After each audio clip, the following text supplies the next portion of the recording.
श्री नवनाथ भक्ती कथासार अध्याय 4. या अध्यायाचे नित्यपठन आहे. शत्रूंचा पराभव व राज दरबारी मान मिळो. देवीच्या भैरवांची व दासींची फजिती. देवीचे दर्शन.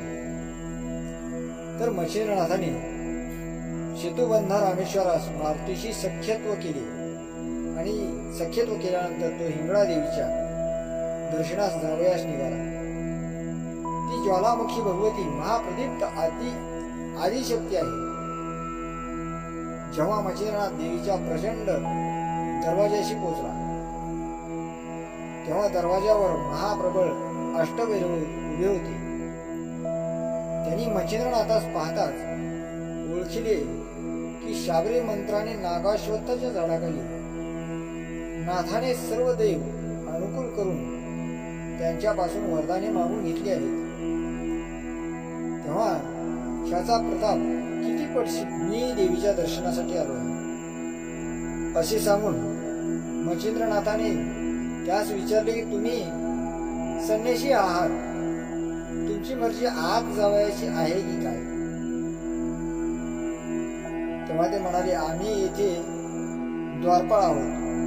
येथे दाराशी उभे राहून जे कोणी देवीच्या दर्शनास येतात त्यांच्या पापा पुण्याची चौकशी करून मग जो पुण्यवान व मनापासून दर्शनाची इच्छा करणारा असेल त्यास आम्ही आत जाऊ देतो. नाहीतर तुझ्या पाप पुण्याचा आम्हास झाडा देऊन मग तू आत जाऊ. कोणी विषय विलासाचे दुष्कृत्य जर लपून ठेवले तर आत प्रवेश करते वेळेस तो मध्येच अडकतो, कारण त्यावेळेस दार अतिशय अरुंद होते. मग खोटे बोलून अडकला आहे असे पाहताच आम्ही त्यास मागे ओढून शिक्षा करतो. याकरिता तुमच्या हातून जी जी करणे झाली असतील ती सर्व सांगून इथे झडती घ्यावी आणि मगच दर्शन. अष्टभैरवांचे असे भाषण ऐकून मच्छिंद्रनाथ म्हणाला, मी पाप पुण्य काही जाणत नाही. माझ्याकडून आजपर्यंत जी जी कर्मे घडली आहेत ती सारी ईश्वर प्राप्तीसाठी केली आहे. तशात आम्ही पाप पुण्यापासून अलिप्त आहोत. हे भाषण ऐकून ते संन्यासरूपी अष्टभैरव चकित झाले आणि म्हणाले, जन्मास आल्यानंतर तू केलेली कामे लपून ठेवलीस तर येथे तुझा निभाव लागायचा नाही आणि मार खाऊन परत जावे लागेल. ह्याकरता काही वाईट असेल ते सांगून आत जावे, म्हणजे जगदंबा कृपा करील आणि तुला दर्शन देईल. अशा प्रकारचा बराच संवाद होऊन शेवटी मच्छिंद्रनाथ म्हणाला की प्राण्यांना शासन करण्याकरिता मी अवतार घेतला आहे. माझ्या पुढे तुम्हा मशकांचा प्रताप अद्भुत आहे.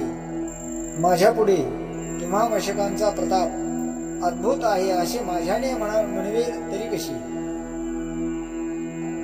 हे ऐकून अष्टभैरवास राग आला आणि ते त्रिशूळ, फरस, तलवारी, बर्ची, गदा, भाले, कुऱ्हाडी अशी तीव्र शस्त्रे घेऊन युद्ध करण्यास सिद्ध झाले.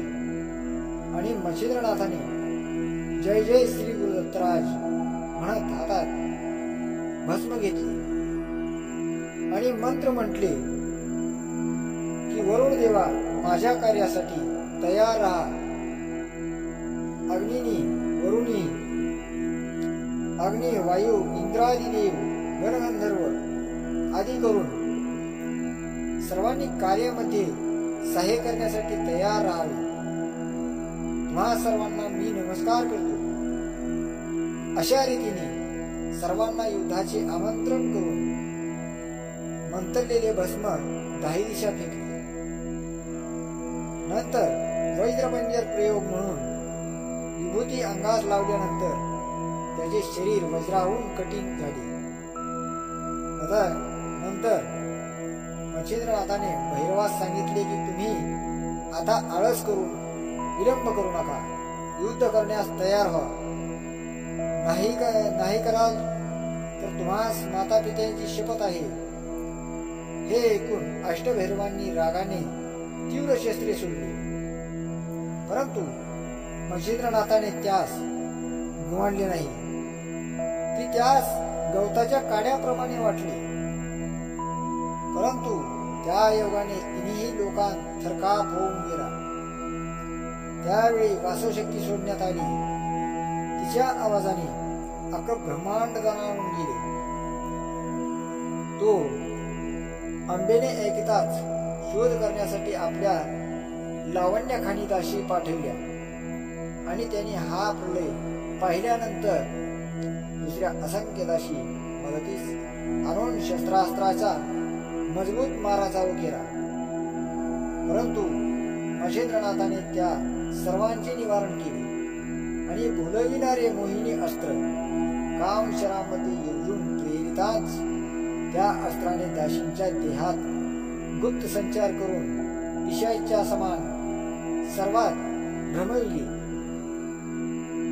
या प्रकारचा चमत्कार चालला असता विद्यागौरव अस्त्रांच्या योगाने त्यांनी सर्वांस नग्न करून त्यांची वस्त्रे आकाशात उडवून दिली. नंतर माया अस्त्रांच्या योगाने मच्छिंद्राने हजारो पुरुष त्या स्त्रियांपुढे निर्माण केले आणि स्मरण करताच अस्त्रांच्या योगाने त्या सर्व स्त्रिया शुद्धीवर आणली. त्यावेळी समोर हजारो पुरुष व आपण वस्त्ररहित असा प्रकार पाहून त्या दाशी परम लज्जित होऊन रानोमाळ पळत सुटल्या.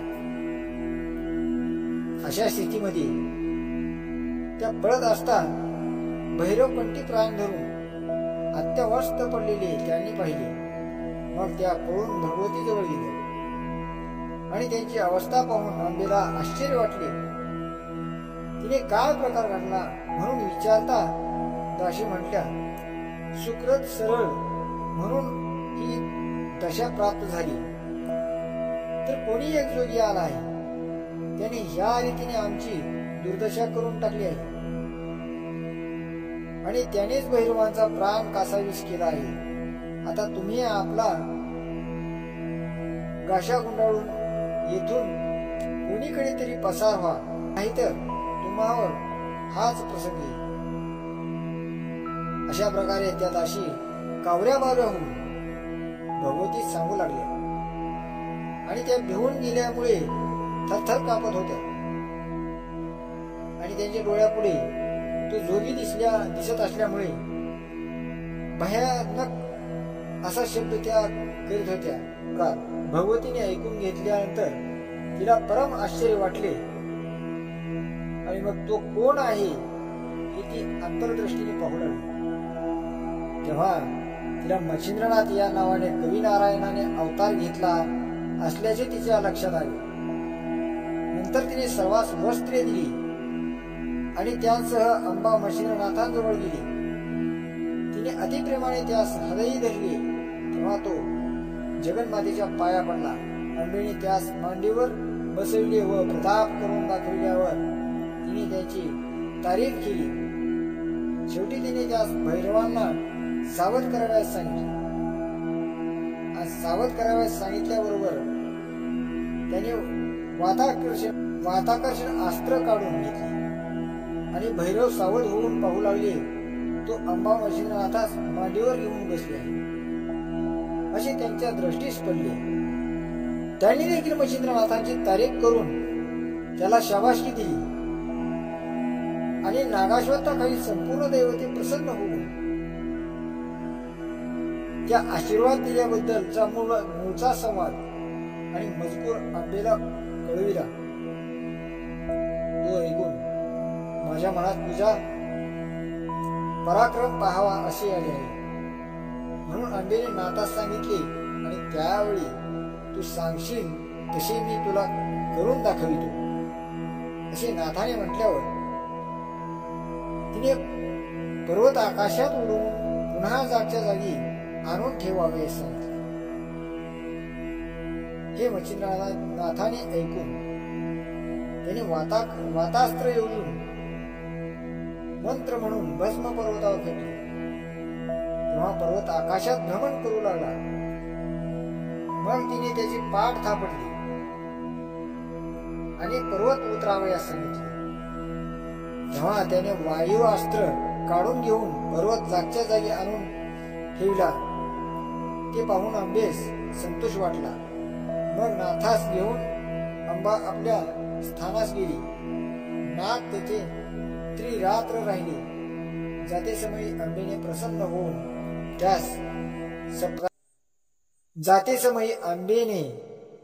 होऊन त्यास सप्रास्त्र आणि भिन्नास्त्र अशी 2 अस्त्रे प्रसादादाखल दिली आणि त्यांचा स्वीकार करून मच्छिंद्रनाथ अंबेस नमस्कार करून निघाला. येथे 4था अध्याय समाप्त होत आहे.